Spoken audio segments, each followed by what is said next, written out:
आदाब। आपका अपने चैनल हेल्थ नॉलेज चैनल में बहुत बहुत स्वागत करता हूं। आज हम बात करेंगे एक ऐसी बीमारी की जो यूथ्स में बहुत ज़्यादा पाई जाती है और ओल्ड एज में भी काफ़ी ज़्यादा पाई जाती है और छोटे बच्चों में ये नहीं पाई जाती। उस बीमारी को हम कहते हैं नींद ना आना। इसको हम इंसोम्निया, स्लीपलेसनेस भी कहते हैं। तो चलिए शुरू करते हैं। सबसे पहले हम ये डिस्कस करते हैं कि इंसोम्निया होता क्या है, नींद ना आना होता क्या है और ये कितनी तरह की होती है और इसके सिम्टम्स क्या क्या होते हैं और इसका ट्रीटमेंट क्या है। आज हम इस पर ही बात करेंगे। तो इंसोम्निया एक ऐसी कंडीशन है, एक ऐसी बीमारी है जिसमें आपको नींद नहीं आती। आप बिस्तर पर लेट जाते हैं, आप सोना चाहते हैं बट आपको नींद नहीं आती, या अगर आप सो जाते हैं आपकी आंख बार बार आंख खुलती है और ऐसा हफ्ते में 3-4 बार होता है कि आप सो नहीं पाते।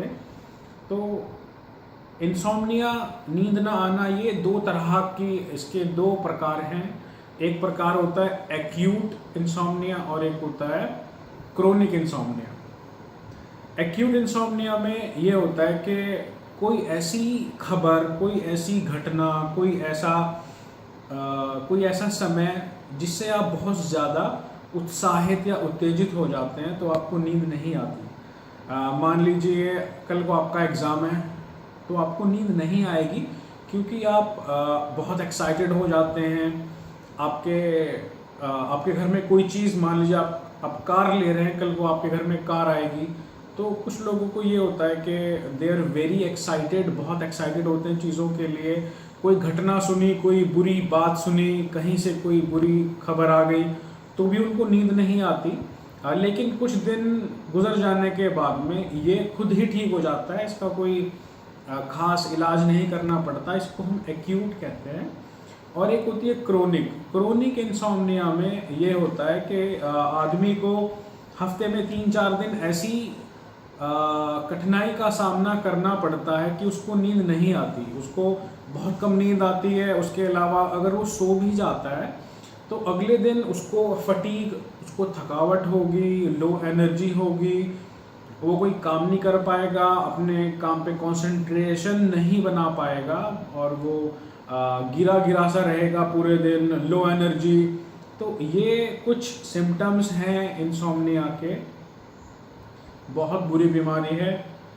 उसके अलावा होता क्या है, अगर आप इसका इलाज नहीं करते हैं तो और आगे बढ़ जाती है। फिर आपको एंजाइटी, तनाव, चिंता, भय, डर, घबराहट, बहुत सारी चीज़ें आपको घेर लेती हैं। जब एंजाइटी हो जाती है तो आपको डर लगा रहता है, पैनिक अटैक्स होते हैं, पसीने आ जाते हैं, घबराहट, आप लेटते हैं तो आपको घबराहट हो जाती है, आपको सांस नहीं आता, आपको ब्रीथलेसनेस, आप सांस भी प्रॉपर नहीं ले पाते।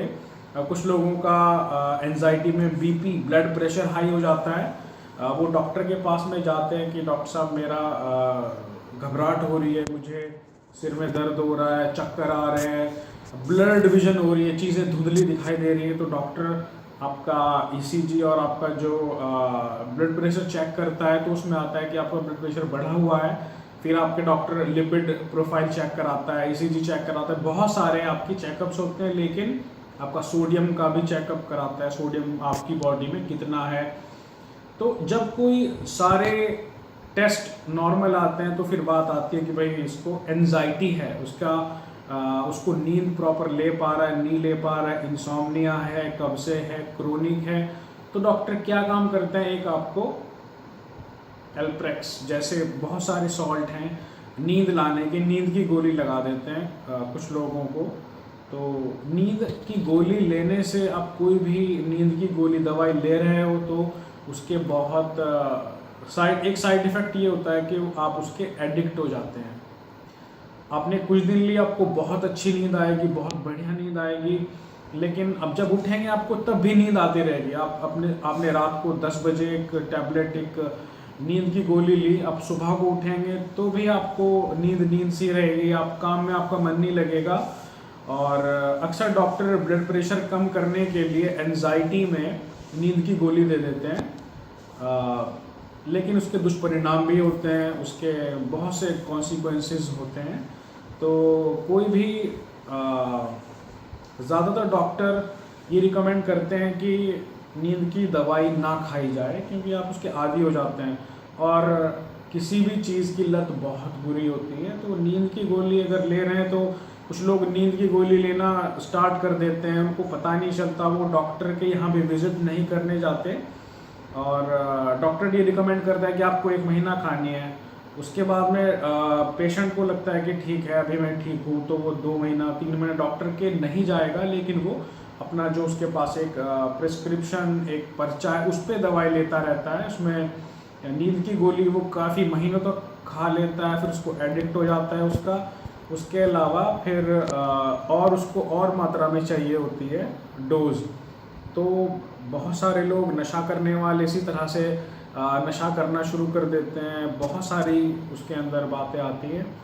तो हम बात कर रहे हैं, शुरुआत होती है इंसोम्निया से, नींद ना आने से, और आगे बहुत आगे चल के अगर आप इसका एंजाइटी का ट्रीटमेंट नहीं कराते हैं तो मेंटली बहुत सारी बीमारियां, मेनिया और शाइज़ोफ्रेनिया, कई ऐसी बीमारियां होती हैं जिनको लगने का खतरा होता है। तो आज हम बात करेंगे इस नींद ना आने वाली समस्या से कैसे छुटकारा पाया जाए होम्योपैथी में।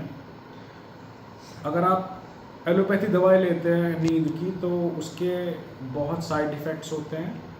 अक्सर हमें भी घर में बताया जाता है अगर आप मेडिकल स्टोर पे बिना प्रेस्क्रिप्शन के, बिना पर्चे के आप दवाई लेते हैं नींद की, तो कोई भी आपको जो फार्मासिस्ट है, जो मेडिकल स्टोर पे जो वेंडर्स होते हैं, वो आपको मेडिसिन नहीं देंगे। वो आपसे पूछेंगे आपको क्यों लेना चाह रहे हो, किसने लिखी है, बहुत सारी बातें पूछेंगे, क्योंकि आमतौर पर बिना डॉक्टर की सलाह के नींद की गोली उसको बेचने पर भी प्रतिबंध लगा हुआ है। अगर कोई डॉक्टर MBBS, MD, DM कोई आपको लिख के दे रहा है पर्चे पे, तो ही आपको मेडिकल स्टोर वाले ये दवाई दे सकते हैं। तो नुकसान है, इसीलिए इस पर प्रतिबंध है। कुछ लोग उसको शौकिया खाते हैं ऐसी दवाइयों को, और फिर बाद में उसके आदी हो जाते हैं, फिर उसके बिना वो रह नहीं पाते।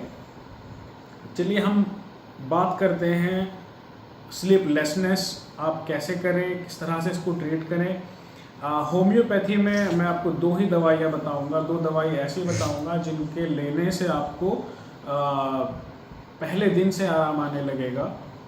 तो सबसे पहली दवाई जो होम्योपैथी में नींद ना आने के लिए है, बहुत अच्छी दवाई है, बहुत कमाल के रिजल्ट हैं इस दवाई के, और ये आपको इसकी आदत भी नहीं होती। हम ये डर रहता है कि हम कोई दवाई ले रहे होते हैं तो उस दवाई की हमें आदत हो जाती है, हमें उसकी लत लग जाती है। इसमें ऐसा नहीं है। दवाई का नाम है पैसिफ्लोरा इनकार्नाटा या पैसिफ्लोरा इनकार्नेटा। मदर टिंचर आप लेंगे, आप होम्योपैथी के मेडिकल स्टोर पे जाएंगे और ये SBL की पैसिफ्लोरा इनकार्नेटा क्यूब मदर टिंचर आप लेंगे। अगर बात करें यहाँ इंडिया में तो ये 70 से 80 रुपए के बीच में आपको 100 ml या 30 ml मिल जाएगी, बहुत कॉस्टली नहीं होती। तो आप लेकर आएंगे पैसिफ्लोरा इनकार्नेटा मदर टिंचर। आपको ये दवाई दिन में 3 बार लेनी है। दिन में आपको 20 बूंद दिन में 3 बार आपको पैसिफ्लोरा के लेने हैं। उसके अलावा एक दूसरी दवाई है बायोकेमी कैलीफॉस 6x। ये दवाई इसकी छोटी छोटी टैबलेट्स आती हैं कांच की शीशी में। आप इसकी 4 गोली दिन में 3 बार लेंगे। आप पैसिफ्लोरा के बाद में कुछ थोड़ी देर बाद आप इसको ले सकते हैं सुबह में, फिर आप दोपहर में ले सकते हैं और फिर आप इसको शाम में ले सकते हैं। ये दवाई पैसिफ्लोरा का इतना अच्छा रिजल्ट है, आपको पहले दिन से आपको प्रॉपर नींद आने लगेगी। और इसका कुछ दिन आप कोर्स कीजिए, कुछ दिन करेंगे तो आपको बहुत अच्छे रिजल्ट मिलेंगे। और अगर आपकी और कोई इसके अलावा समस्या है, आपको एंजाइटी है, जनरल एंजाइटी डिसऑर्डर है, और आप चाहते हैं कि आप उससे रोग मुक्त हो जाए और आपने बहुत ज़्यादा मेडिसिन खा ली हैं एलोपैथी की, और साइकेट्रिस्ट के पास आप जा चुके हैं, डॉक्टर्स के पास में आपको फ़ायदा नहीं हुआ है, आपने होम्योपैथी दवाई खाई है, तो अब मुझसे ज़रूर आप कांटेक्ट करें। और पैसिफ्लोरा एक ऐसी दवाई है जिसका 100% रिज़ल्ट है, और इसमें बहुत अच्छी सेडेटिव है, आपके पूरी बॉडी के मसल्स को रिलैक्स कर देती है, जो उत्तेजना, जो एक्साइटमेंट आपकी बॉडी में होता है उसको बिल्कुल नॉर्मल कर देती है। तो बहुत अच्छी दवाई है। और लास्ट में ये कहना चाहूँगा कि हमारे इस चैनल को आप ज़रूर सब्सक्राइब करें, शेयर करें, ताकि किसी ज़रूरतमंद को इसकी ज़रूरत हो तो आप वो इससे फ़ायदा उठा सके। और सब्सक्राइब करना इसलिए ज़रूरी है क्योंकि हम जो वीडियो बनाते हैं वो आपके पास नोटिफिकेशन के रूप में पहुंच जाए, और आप से किसी भी तरह की वीडियो ना छूटे। और जानकारी बहुत बड़ी चीज़ है, और जो नॉलेज अगर आपको है तो बीमारी से पहले अगर किसी को आप देखेंगे आपके परिवार में किसी पड़ोस में ऐसी बीमारी है तो आप उसको आपको एटलीस्ट ये पता होता है इसके कारण क्या हैं, इसके सिम्टम्स क्या हैं, किस तरह से आपको सिचुएशन को टैकल करना है। तो एक आम आदमी को भी इतनी जानकारी होनी चाहिए कि वो उसको ये पता हो कि ये बीमारी है, क्योंकि बहुत सारी बीमारियों के एक जैसे सिम्टम्स होते हैं, तो बहुत मुश्किल हो जाता है डायग्नोस करना। अगर बात करें हार्ट अटैक और स्ट्रोक की, दोनों के सिम्टम्स बिल्कुल एक जैसे होते हैं। शुरू में लोगों को पता ही नहीं लग पाता कि स्ट्रोक है या हार्ट अटैक है। डॉक्टर्स लेकर भागते हैं, किसी को स्ट्रोक हुआ है उसको चाहिए न्यूरो सर्जन चाहिए, उसको डॉक्टर्स को लेके जा रहा है किसी कार्डियोलॉजिस्ट के पास में, टाइम बर्बाद हुआ, बहुत सारी दिक्कतें सामने आती हैं। तो जानकारी बचाव है, और स्वस्थ रहें, निरोग रहें। हमारे चैनल को ज़रूर सब्सक्राइब करें। आपका सवाल है, कुछ आप पूछना चाहते हैं तो डिस्क्रिप्शन में मैंने अपना नंबर, व्हाट्सएप नंबर और ईमेल एड्रेस डाल दिया है, प्लीज़ उस पर आप मुझसे मिलें। और अगली वीडियो में फिर आपसे मिलते हैं किसी नई बीमारी और उसके इलाज के साथ। धन्यवाद।